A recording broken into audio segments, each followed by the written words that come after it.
बात उस समय की है जब गौतम बुद्ध काफ़ी प्रसिद्ध हो चुके थे। वे रोज़ प्रवचन देते, जिन्हें सुनने के लिए काफ़ी लोग पहुंचते थे। प्रवचन सुनने एक लड़का रोज आता था।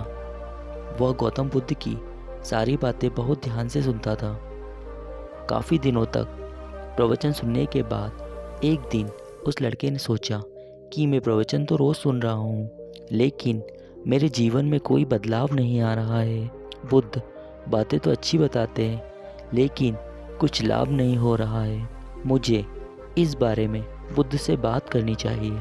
अगले दिन वह लड़का बुद्ध से बात करने की इच्छा लेकर पहुंच गया। बुद्ध का प्रवचन शुरू हुआ।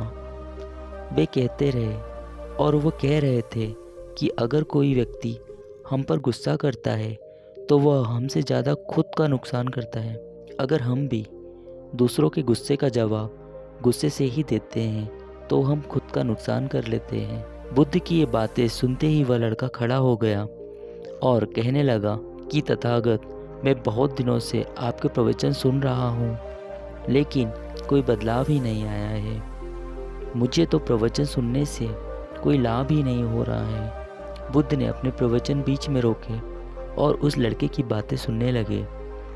जब वह लड़का चुप हो गया तो बुद्ध ने उससे पूछा कि तुम कहाँ रहते हो। बुद्ध ने कहा, श्रावस्ती से यहाँ तक की दूरी कितनी होगी और यहाँ आने में कितना समय लगता है। उस लड़के ने बुद्ध की बातों का उत्तर दिया। तो बुद्ध ने फिर से पूछा कि यहाँ आते कैसे हो। उसने बताया कि मैं कभी पैदल आता हूँ, कभी सवारी का कोई साधन मिल जाता है तो उससे आ जाता हूँ। बुद्ध ने फिर एक नया प्रश्न पूछ लिया कि क्या तुम यहाँ बैठे बैठे अपने घर पहुँच सकते हो। यह प्रश्न सुनकर वह लड़का और वहाँ बैठे सभी लोग हैरान हो गए। लड़के ने कहा कि यह कैसे संभव है, मैं बैठे बैठे कहीं और नहीं पहुँच सकता, इसके लिए तो मुझे ही चलकर जाना होगा।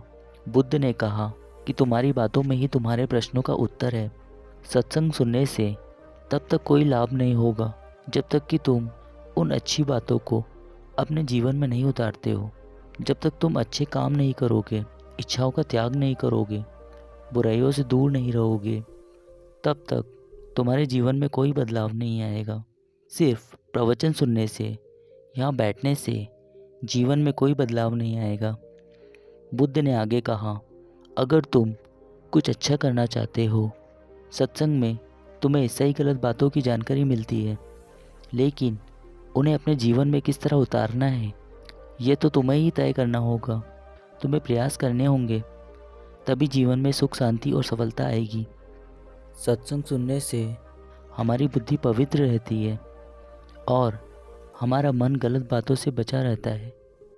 अगर हम सत्संग नहीं करेंगे तो हमारे विचार भटक सकते हैं। इसलिए अच्छी किताबें पढ़नी चाहिए, अच्छे लोगों की संगत में रहना चाहिए।